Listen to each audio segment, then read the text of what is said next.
América Latina, qué gusto saludarles. Sean ustedes bienvenidos a la presente emisión de DNews. Soy Andy Chirinos. Ya junto a todo mi equipo estamos listos para hacer el acostumbrado recorrido. Vamos a revisar lo que hoy ha sido noticia en América Latina y también echar un vistazo a lo que pasa al otro lado del mundo. Si a usted le parece, le comparto los títulos más destacados ahora en pantalla. Apagón masivo en Europa. Investigan las causas del corte excepcional y extraordinario en España, Portugal y también parte de Francia.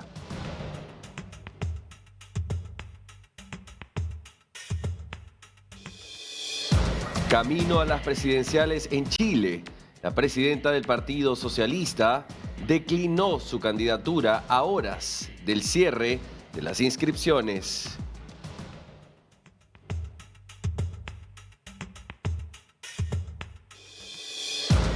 La gira de Daniel Noboa en Europa. El mandatario ecuatoriano visita España.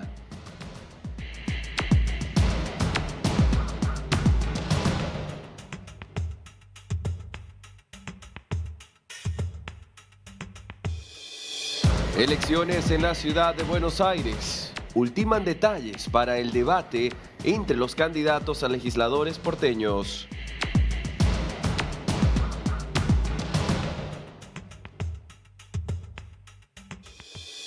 Roma se prepara para elegir al próximo Papa. Los cardenales anuncian el inicio del cónclave para el 7 de mayo.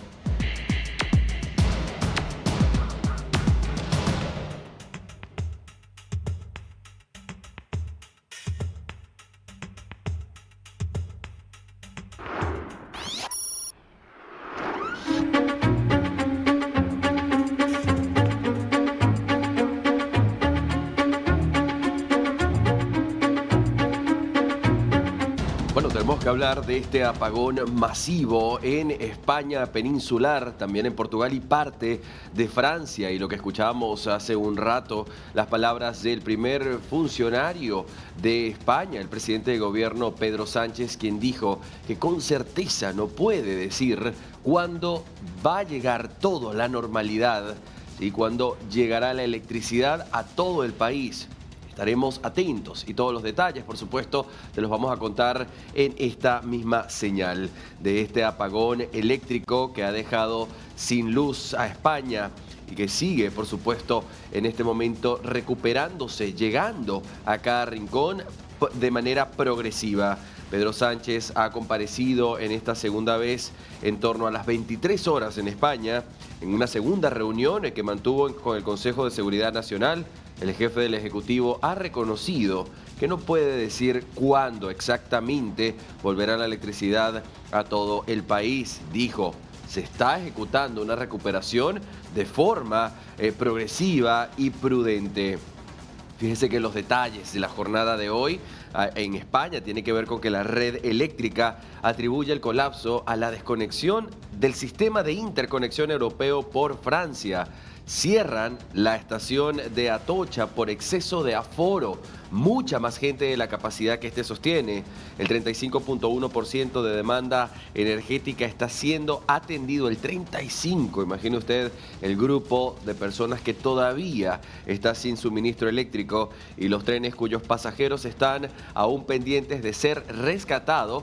Estos se reducen a 11, es decir, hubo personas que para el momento en el que la electricidad fue cortada estaban dentro de los vagones de los trenes.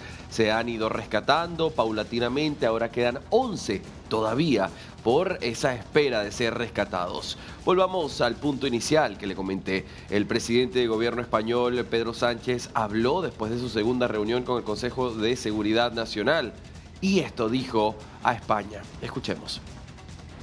Buenas noches ya. Comparezco de nuevo tras una nueva reunión del Consejo de Seguridad Nacional para dar a conocer las novedades que se han producido a lo largo de estas últimas horas desde mi última comparecencia.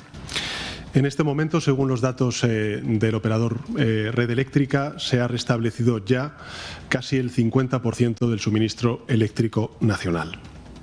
Prácticamente todas las comunidades autónomas con distintas situaciones registran mejoría. El objetivo, por tanto, es el mismo, seguir recuperando el suministro a lo largo de todas las próximas horas, a lo largo de la próxima noche, mediante 3 palancas. La primera, las interconexiones con Francia y con Marruecos, a los cuales vuelvo a agradecer su solidaridad en este momento crítico. En segundo lugar, los ciclos combinados de gas y, finalmente, las centrales hidroeléctricas. ¿Cuánto se tardará exactamente en volver a la normalidad? Es algo que Red Eléctrica no puede decirnos aún con certeza. Nunca había ocurrido una caída a cero, como se dice técnicamente, del sistema, y lo que se está haciendo es ahora mismo ejecutar la recuperación de forma progresiva y prudente para evitar cualquier tipo de retrocesos en las próximas horas. En lo que respecta a las causas, lo que nos comunican los técnicos de Red Eléctrica es que a las 12:33 de esta mañana 15 gigavatios de generación se han perdido súbitamente del sistema y que se han perdido en apenas 5 segundos. Esto es algo que no había ocurrido jamás.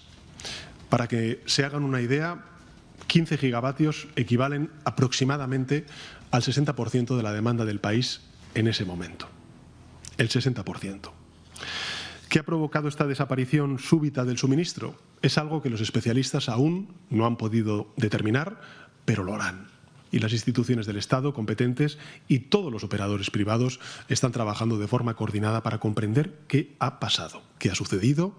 Se están analizando todas las causas potenciales, insisto nuevamente, sin descartar ninguna hipótesis, ninguna posibilidad.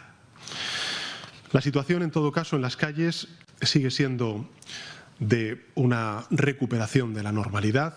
Hasta este momento no se ha reportado ninguna afectación de protección civil y, en todo caso, el Gobierno ha desplegado servicios adicionales de las fuerzas y cuerpos de seguridad del Estado, de la Policía Nacional, de la Guardia Civil, por todo el país para reforzar aún más la seguridad durante esta noche. Los ciudadanos pueden y deben estar tranquilos. España es un país seguro, responsable, que saca lo mejor de sí mismo en situaciones como estas. Los hospitales siguen funcionando sin incidencias gracias a los grupos electrógenos y al esfuerzo de nuestros magníficos profesionales sanitarios, a los cuales también quiero agradecer su trabajo. Hay algunas comunidades autónomas que han solicitado que se les envíe combustible adicional para algunos centros y así se está haciendo, según me reporta el ministro del Interior. Las telecomunicaciones están experimentando, como saben, interrupciones, desgraciadamente, provocadas principalmente por la falta de suministro en las antenas. Los operadores esperan que se restablezca a medida que vuelva la electricidad. Recordemos, casi en el 50% en este último momento, en este último dato que nos ha suministrado el operador privado Red Eléctrica. En lo que respecta a la movilidad, el tráfico portuario está funcionando con normalidad. El tráfico aéreo ha sufrido algunos retrasos y cancelaciones provocados, lógicamente, por la desactivación de torres de control, pero la mayoría ya vuelven a estar operativos. Solo un dato: de los 6.000 vuelos que estaban programados hoy en toda España, se han cancelado solo 344. 344 de 6.000 vuelos. En las carreteras tampoco se registran incidencias, más allá de los atascos que se han producido a lo largo del día de hoy, principalmente en esta tarde. Y el problema principal, como saben, está en los trenes.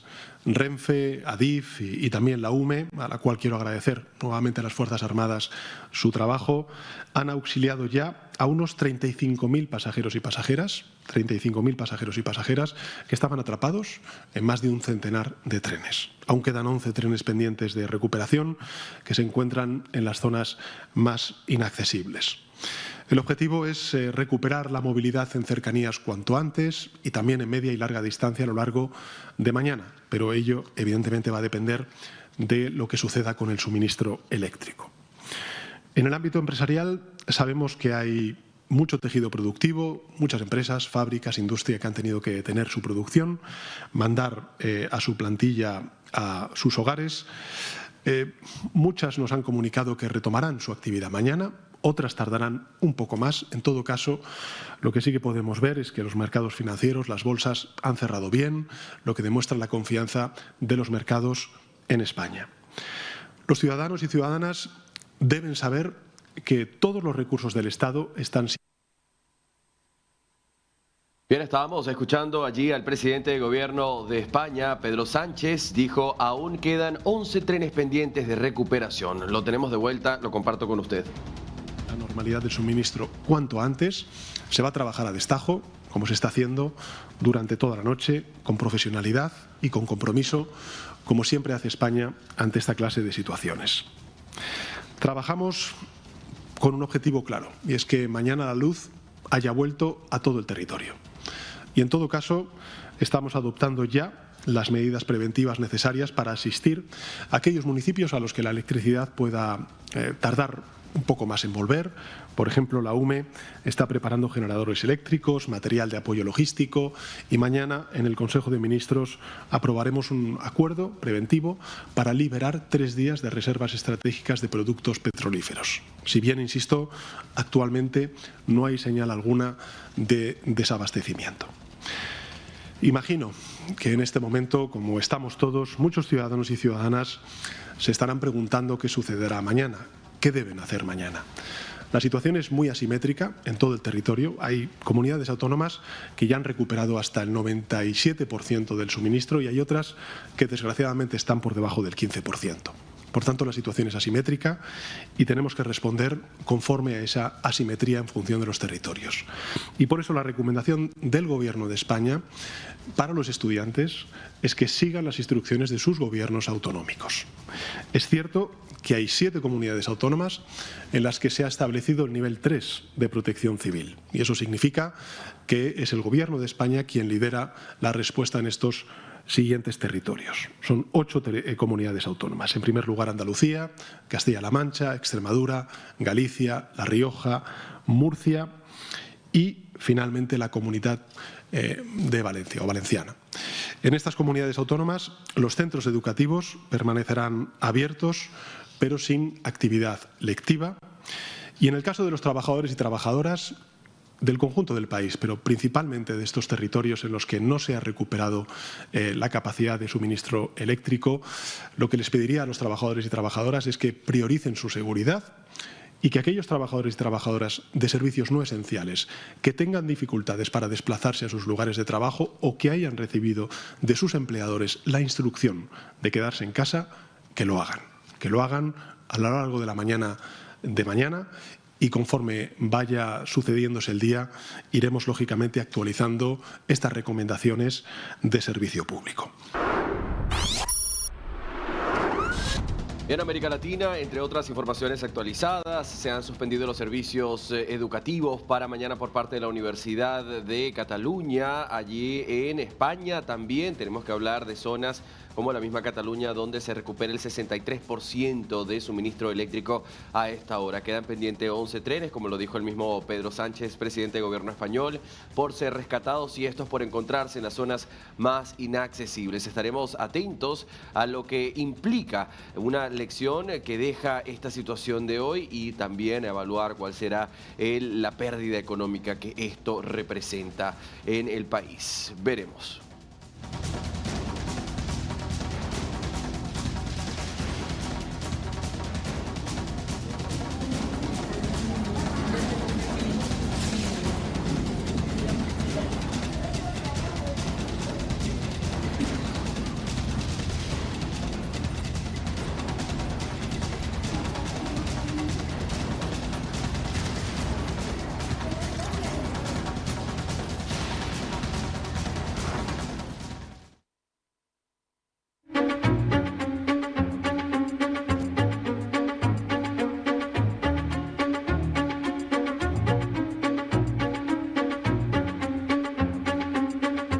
Y a esta hora tenemos que hablar de este acuerdo de paz, de tregua de 3 días que ha ofrecido el presidente de Rusia, el señor Putin, Vladimir Putin. Esto se da en medio de incansables, o no tanto, ¿sí?, conversaciones, negociaciones entre los Estados Unidos, Rusia y Ucrania para una tregua final. La noticia de hoy nos lleva a una tregua de 3 días, que irá del 8 al 10 de mayo, y esto se da en el marco del aniversario de la victoria de Rusia, el Ejército Rojo, sobre la Alemania nazi.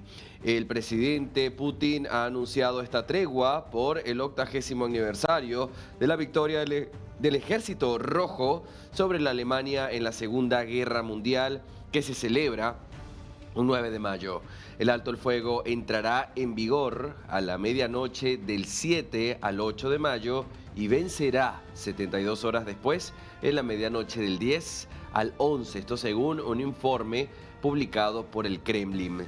El anuncio se produjo después de que el presidente estadounidense Trump instara a Putin a dejar de disparar y firmar un acuerdo para poner fin al conflicto de 3 años que la Casa Blanca busca resolver por medios diplomáticos a como dé lugar. Estados Unidos ha estado tratando de mediar un alto al fuego duradero en Moscú y Kiev, pero no lo ha logrado.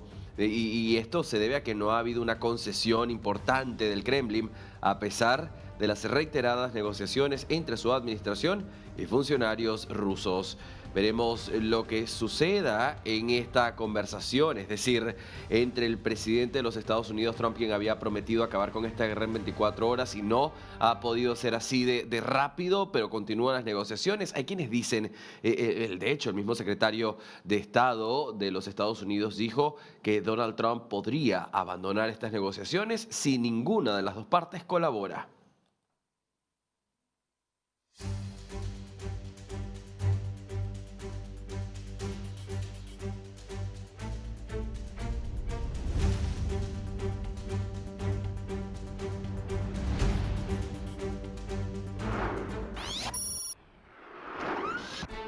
De América Latina nos vamos directamente hasta Colombia. Vamos a hablar del Fondo Monetario Internacional y todos los detalles nos los comparte Sergio David González. Adelante.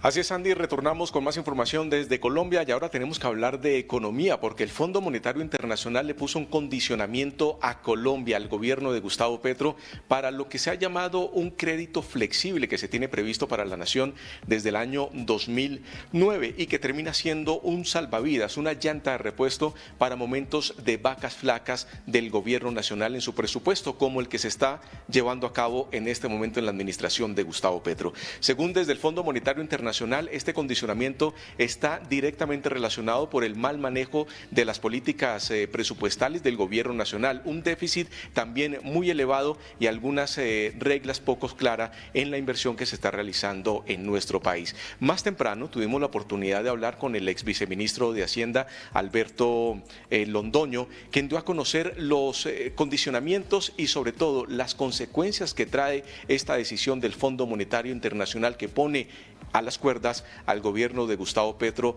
en tema de deuda. Y esto, por supuesto, que la deuda colombiana ahora va a ser mucho más costoso cuando se busquen en los mercados internacionales. Estas fueron sus declaraciones. Yo diría que el Fondo Monetario lo que nos hizo realmente fue decirnos, les quito el seguro contra incendios. Si su casa se incendia, ya no tiene seguro. Y nos lo quitó condicionado a que mejoremos. ¿Qué es lo grave? Que no vemos la intención del gobierno nacional de mejorar la situación. ¿Qué es lo que nos están diciendo? Su déficit fiscal es demasiado alto, su disciplina fiscal no existe, sus engaños de decir que cumplieron la regla fiscal no los creemos. El discurso que el gobierno está echando, el Fondo Monetario no lo está creyendo. ¿Y qué nos dice? Les vamos a quitar este seguro. Este seguro lo teníamos los colombianos, los mexicanos, los chilenos, y todos ellos lo han sabido manejar. Y nosotros lo usamos en la pandemia para atender una situación demasiado delicada que vivíamos en ese momento y lo hemos seguido pagando. ¿Qué nos dicen ahora? Si tiene otra situación extraordinaria, no se lo vamos a dar. Usted tiene que demostrarnos que va a recortar el gasto, que va a sincerar las cuentas fiscales de su país. En esta situación lo que se está viendo es que hay menos tecnicismo a la hora de manejar las finanzas públicas del país y que hay un viraje más ideológico y que no hay como una seriedad en ese aspecto. Yo le voy a contestar, usted lo dijo perfectamente. Mire, el primer ministro de Hacienda, a mí puede no gustarme el doctor Ocampo, pero el doctor Ocampo tenía seriedad. El doctor Bonilla se fue desviando. El doctor... no me acuerdo el nombre, el doctor Guevara lo sacaron por decir las cuentas fiscales se deben respetar, hay que tener disciplina fiscal. Y una cosa más grave, el ministro que llegó lo que dijo es todo lo contrario, yo vengo a hacerle caso al presidente y la función de un ministro Desafortunadamente para el ministro, pero afortunadamente para los países es decirle, presidente, no puede. Presidente, no se puede gastar esos recursos porque no los tenemos. Nuestro recaudo tributario no alcanza para gastar tanto. Tenemos que tener disciplina. Y cuando el doctor Guevara lo dijo, lo sacaron.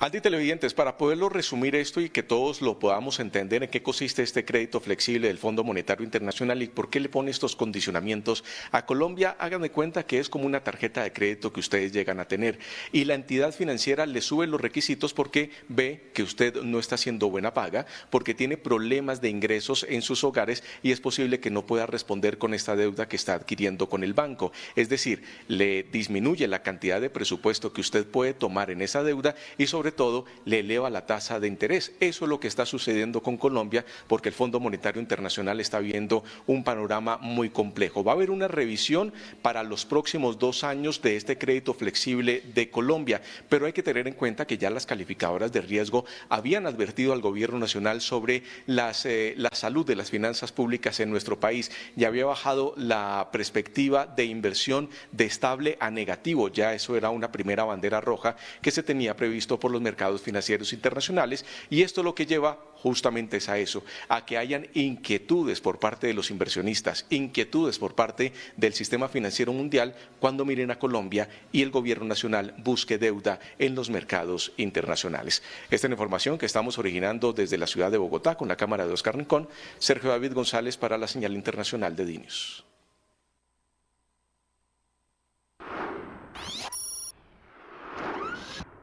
América Latina, ¿recuerda usted lo que sucedía con los asilados venezolanos en la Embajada Argentina en Caracas? Hoy, bajo el resguardo del gobierno de Lula da Silva, han transcurrido 404 días desde que 5 de los 6 asilados continúan allí con todo tipo de humillaciones físicas, emocionales, mentales.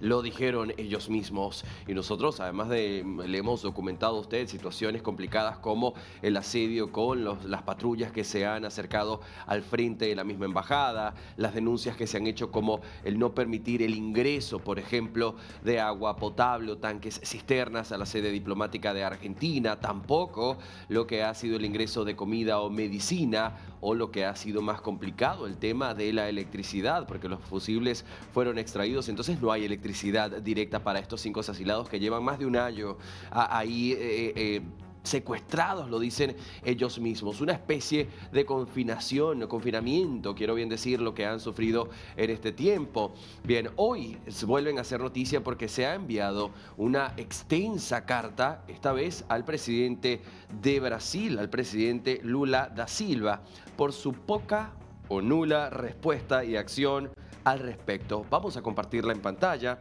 vamos a leer juntos, ¿sí?, lo que implica parte de estos párrafos. El primero de ellos, que resalto para usted, reza lo siguiente: Presidente Lula, llevamos más de un año esperando una acción concreta que garantice nuestra salida segura, acompañados por su gobierno, preservando nuestro derecho a la vida, por la cual hoy tememos ante la amenaza continua que enfrentamos. Cuando ingresamos el 20 de marzo de 2024, lo hicimos con la seguridad de que nos asiste el marco del derecho internacional en la protección de quienes son perseguidos políticos. El 1 de agosto de 2024, cuando usted y el gobierno de Brasil asumieron la representación de los intereses de Argentina en Venezuela, tras la expulsión de los diplomáticos de ese país, esperábamos lo mismo, aún más siendo su administración una defensora histórica de los derechos humanos. Se agrava, nuestra situación se agrava, el tiempo se ha prolongado de manera inaceptable y en nuestra opinión, Brasil no ha exigido con claridad y celeridad una solución diplomática para esta grave situación. Esto rezan estos 2 primeros párrafos. Miremos otros 2 más que quiero compartir con usted en pantalla. El siguiente reza: hoy la bandera de Brasil es humillada. Somos humillada como nosotros a diario dentro de esta embajada que se ha convertido en una cárcel, dicen ellos. Nos afecta a nosotros, pero también afecta al honor y a la dignidad de su país. Es difícil no notar la contradicción en la forma en la que el gobierno brasileño ha manejado casos similares, incluso involucrando a personas procesadas y condenadas por delitos graves, en los que la gestión eficiente y rápida de su gobierno para que se concedieran los salvoconductos fue evidente, algo que no ha ocurrido en nuestro caso, que somos inocentes, porque algunos reciben protección inmediata y solución urgente, mientras que nosotros somos condenados a meses de silencio. La lucha por los derechos humanos no puede estar subordinada a conveniencias políticas. Le pedimos actuar con firmeza y realizar con urgencia todas las gestiones necesarias para que nos otorguen los salvoconductos correspondientes y que su gobierno nos acompañe en nuestra salida a otro destino seguro fuera de Venezuela. Lo que dicen estos 5 asilados es que se encuentran en una especie de cárcel y además comienzan a decir que Brasil no ha hecho nada contundente al respecto.